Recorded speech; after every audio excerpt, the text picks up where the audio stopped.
Basis and dimension. अभी तक हमने जो पढ़ा था वो पढ़ा था लीनियर स्पैन और लीनियरली इंडिपेंडेंट और डिपेंडेंट।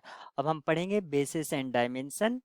और बेसिस को पढ़ने के लिए हमें लीनियरली इंडिपेंडेंट और स्पैनिंग सेट का आइडिया होना चाहिए। Basis and dimension. तो डायमेंशन हम किसी वेक्टर स्पेस की देखते हैं। और सबसे पहले हम बात करेंगे बेसिस क्या होता है। तो हम कंसिडर कर लेते हैं वी एफ।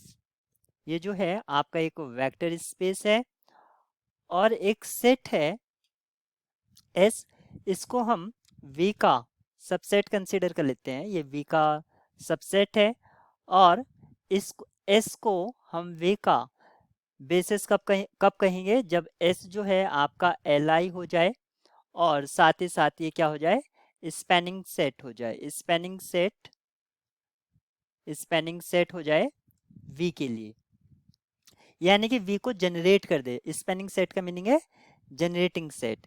इसको हम जनरेटिंग सेट भी कह सकते हैं, जनरेटिंग सेट। अब यहाँ पर जो एल आई और स्पैनिंग, दो कंडीशन मैंने आपको बताई। एल आई, तो ये जो बेसिस है वो जो है लार्जेस्ट एल आई होता है, लार्जेस्ट इंडिपेंडेंट यानी कि लीनियरली इंडिपेंडेंट, और स्मॉलेस्ट स्पैनिंग सेट होता है। यहाँ पर इन चीज़ों को भी आप याद रखेंगे। तो हम यहाँ पर कह सकते हैं कि एस जो है वी का बेसिस तब होगा जब एस आपका लीनियरली इंडिपेंडेंट और स्पैनिंग सेट होगा।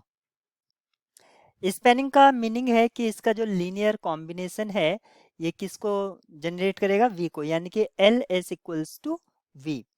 अब जो बेसिस है और वेक्टर स्पेस, इसमें कुछ प्रॉपर्टी होती हैं।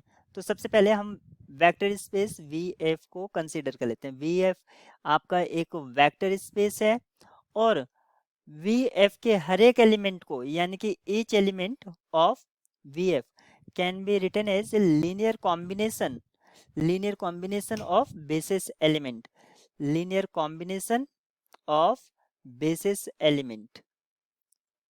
अब देखिए, मैंने पहले ही आपको बताया था लीनियर कॉम्बिनेशन जो होता है वो आपका फाइनाइट सम होता है, फाइनाइट सम होता है। अब हम यहाँ पर करेंगे एग्जिस्टेंस थ्योरम की बात।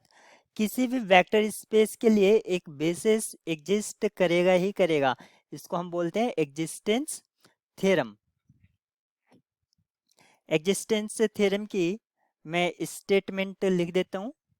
एग्जिस्टेंस थ्योरम वो क्या है, every vector space V F, every vector space V F has a basis, has a basis. कोई भी वेक्टर स्पेस है तो उसका बेसिस होगा ही होगा। फिर बात करते हैं ऑर्डर्ड बेसिस। ऑर्डर्ड बेसिस, देखिए बेसिस एक सेट है। बेसिस क्या है, एक सेट है।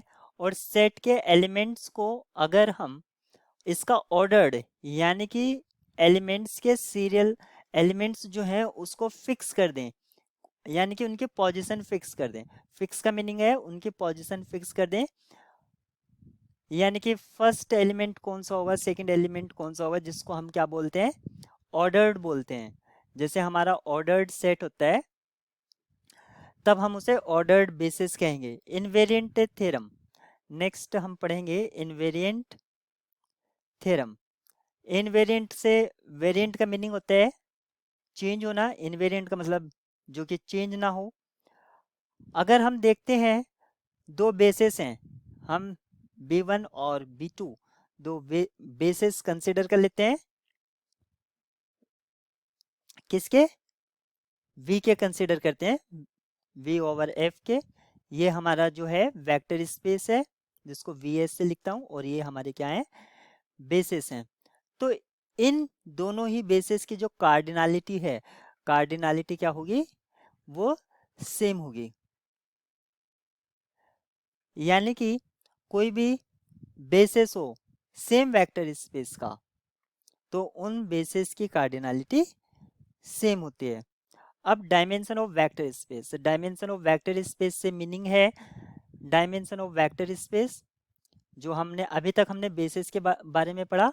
डायमेंशन, डायमेंशन क्या होता है? कार्डिनलिटी ऑफ बेसिस, यानी कि बेसिस में कितने एलिमेंट है वही उसकी डायमेंशन हो जाएगी।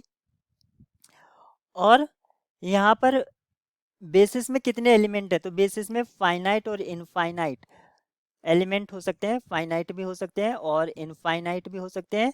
इसी के बेस पर हम बोलेंगे कि फाइनाइट डायमेंशनल वेक्टर स्पेस, जिसको हम finite dimensional vector space FDVS बोलेंगे इन शॉर्ट, और infinite infinite dimensional vector space IDVS in short हम कहेंगे।